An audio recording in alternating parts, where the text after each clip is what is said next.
Well, math is necessary for a very high percentage of contemporary occupations.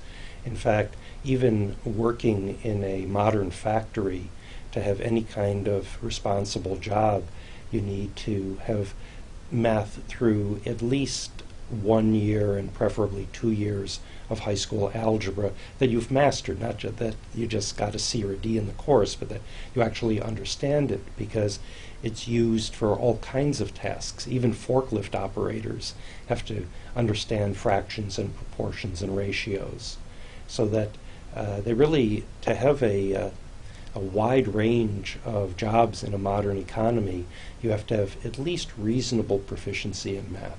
We did the study because when I was on the National Mathematics Advisory Panel, which was between 2006 and 2008, everyone agreed that fractions were absolutely crucial to later learning of mathematics, but there was no evidence really tying the two together. And so a bunch of people said we really need evidence showing that early understanding of fractions is needed for later understanding of more advanced mathematics.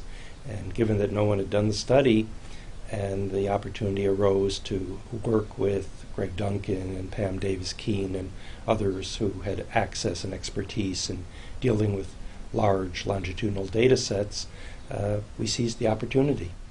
The basic finding, there were two, one of which we were hypothesizing was the main reason we ran the study, namely that early understanding of fractions, that is, understanding in fifth grade, was predictive of long-term learning of both algebra and overall math achievement test scores, even when you statistically controlled for the children's family background, their parents' education and income, their children's verbal and nonverbal IQ, their reading level, their working memory, and their knowledge of whole number mathematics.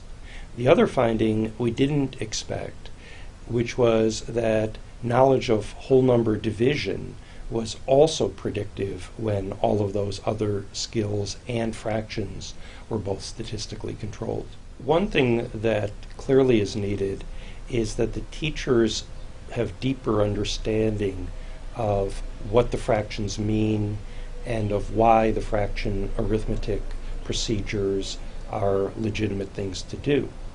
There have been several studies that have been conducted comparing U.S. teachers and East Asian teachers in China and Japan. And what all of the studies that I've seen show, the message is always the same.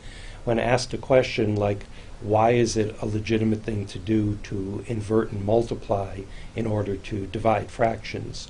Or why is it that adding and subtracting fractions requires a common denominator, but multiplying and dividing them doesn't? East Asian teachers can generally give 2 or 3 different reasons why those procedures are legitimate and why they work the way they do. It's a rare U.S. teacher who can even give one reason why the arithmetic procedures work that way. So if you don't know why they work that way, all that the teachers can do is just say, do it, because it's the right way to do it. And unfortunately, children and adults for that matter have a lot of trouble remembering rote information that they don't understand. And so this leads not only to the children not understanding what fractions are or what the arithmetic procedures with fractions mean, but they also don't even remember the procedures once they have stopped studying them even briefly. Well, the next steps are, first of all, to better understand why children have such difficulty understanding fractions and why adults, for that matter, have such difficulty understanding them. And the other clear need is to develop better means of teaching them, that is, teaching students to learn the math, and to teach teachers to have a better understanding of the concepts and principles underlying fractions so that they'll be able to pass that on to their students.